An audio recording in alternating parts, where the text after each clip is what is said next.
Thank you mga kaibon, maraming salamat po. Welcome back sa YouTube channel natin. Kumusta po kayong lahat mga kaibon? For today's video, sasagot na naman tayo ng katanungan ng mga kaibon natin. Ito po yung una na tanong sa akin ng kaibon natin. Ang tanong, ano daw ba ang magiging ID ng non-visual Lutino OPA? Mga kaibon, disclaimer lang, ang isi-share ko dito ay base lamang ito sa kaalaman ko at karanasan ko sa pag-aalaga ng mga ibon. Dito sa katanungan na to, wala naman si Sir binigay na parent. Ang tanong lang niya, ano daw ba ang magiging ID ng non-visual Lutino OPA? Siguro, baka mayroong project si Sir na nagkaroon ng painakay na Lutino OPA.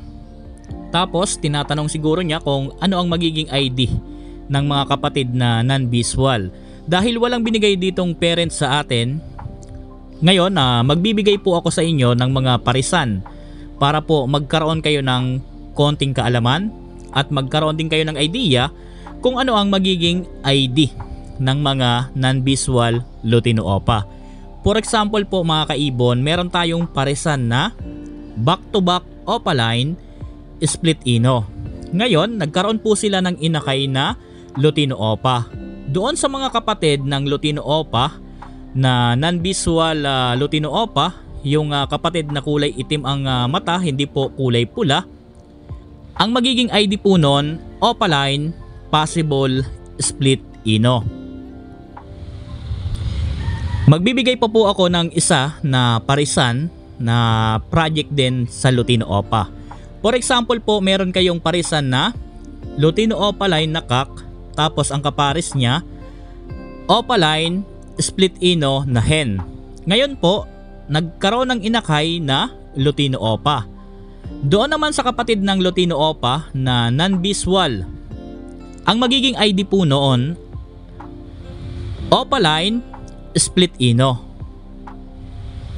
Kaya po tinawag yan na split ino dahil po dito sa parisan natin meron tayong ginamit na isang visual. Kahit ano po ang gamitin natin na visual, mapakakmayan or hen, lahat na po ng magiging anak po niyan split na po sa ino. So doon po sa una na binanggit ko, ang parisan back to back opaline split ino, kaya po ang naging kapatid lang ng Lutino OPA na visual ay matatawag lang natin na possible split ino. So yan po ang magiging ID ng mga kapatid ng Lutino OPA. Doon sa kaibon natin na nagtanong dito kay Sir, sana po nagkaroon kayo ng konting kaalaman at konting idea. So ito na po, nagbigay na po ako ng parisan na nag-aanak ng Lutino OPA at nag-aanak po ng non-visual Lutino OPA. Bali dalawang parisan po yan. Nandiyan na po ang mga ID ng mga non-visual Lutino OPA. So doon sa mga kaibon natin, sana nagkaroon din kayo ng konting kaalaman at idea. So iyan po ang unang katanungan sa atin ng kaibon natin. Pangalawa na katanungan sa atin ng kaibon natin, ang tanong, kung lilimliman daw ng hen, kung maglilimlim daw yung hen sa siyam na itlog. Mga kaibon, kahit naman 12 itlog yan, lilimliman niya ng hen. Ang tanong nga lang dyan mga kaibon, kung kaya kayang buhayin kung mapisa lahat. So yan lang naman ang madalas natin maiisip diyan na normal na maglilimlim yan at normal din na pipisain yan. Ang matinding tanong lang diyan kung kayang buhayin ng hen at ng kak yung siyam na inakay mga kaibon. Ako dati, meron tayong mga trusted talaga na pamoster. Kayang bumuhay ng ganyang karami. Siyam, kaya niyang buhayin yan. Pero minsan, yung siyam nang yan nalalagasan din. Hindi naman talaga totally talaga buo yung siyam na mabubuhay. Nalalagasan din hanggang sa nauuwi lang sa 7. Pero sa part ng pag-alaga ng ibon, normal po yan. Sa dami kasi ng susubuan, meron dyan talagang minsan hindi masusubuan ng maayos dahil sa sobrang pagod na rin ng sumusubo na breeder.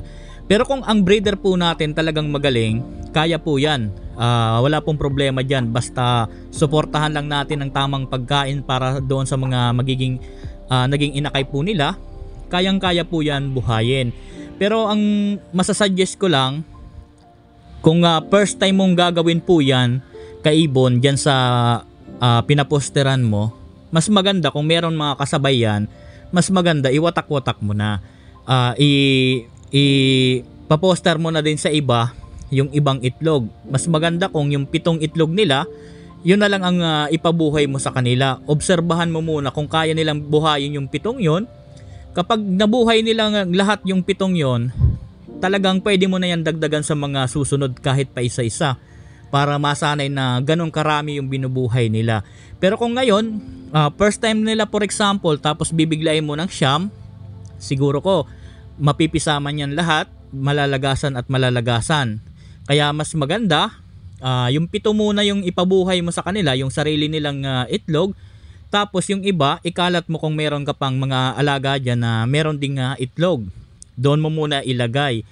Ngayon, kung naobserbahan mong binuhay yung 7, sa mga susunod, pwede mo na yan dagdagan kahit na isa. Kung mangitlog uli ng 7 or kaya mangitlog ng 5, dagdagan mo ng 3, gawin mong 8. Dahil binuhay naman nila yung 7, dagdagan mo ng 3 kung mangitlog ng 5 para maging 8, buhayin uli nila. Hanggang sa i-add mo na ng i-add pa isa-isa na obserbahan mo kung hanggang saan, hanggang ilang piraso ang capacity ng kaya nilang buhayin.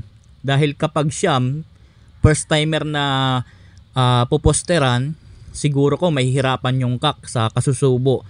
Pero kung goods naman, wala namang problema. Obserbahan mo lang, wala namang problema kapag tinatry natin. At least meron tayong napupulot sa pagsubok kung ano ang makukuha natin doon sa resulta. So yan po mga kaibon, yung pangalawang katanungan sa atin.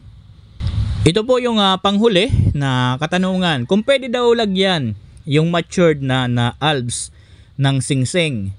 Mga kaibon, pwede po. Para sa akin, kahit na medyo matured na, kahit na siguro 6 months pwede pang lagyan yan, or kaya naman kahit matured na pwede pa siguro.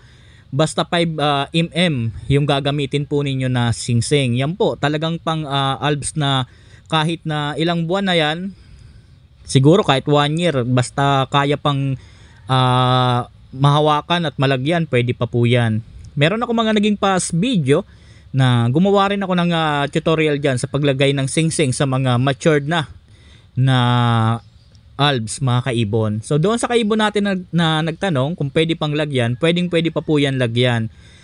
Ang technique lang sa paglagay, lagyan nyo po ng kung meron po kayong pwedeng ilagay na pampadulas dyan sa paa, bago nyo po ilagay para mas mabilis pong maisuot. Huwag nyo pong lalagyan ng pampadulas yung mismong singsing. Kasi po, sa liit ng singsing, kapag hinawakan ninyo tapos madulas pa, tapos magalaw pa yung ibon, titilapon yan. Kaya, idirektan nyong ilagay yung pampadulas dyan sa paa ng ibon. Huwag nyo naman damihan, konti lang.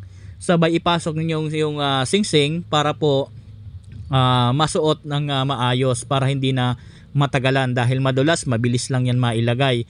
So pwede pa po yan lagyan mga kaibon kahit na po matured, basta po ang gagamitin po ninyo 5mm. So dito muna yung video natin. Doon sa mga kaibon natin na nagtanong, sana po nagkaroon kayo ng konting kaalaman at konting idea. Hanggang dito muna tayo. Maraming salamat po. Happy birthday sa ating lahat. God bless po sa ating lahat mga kaibon.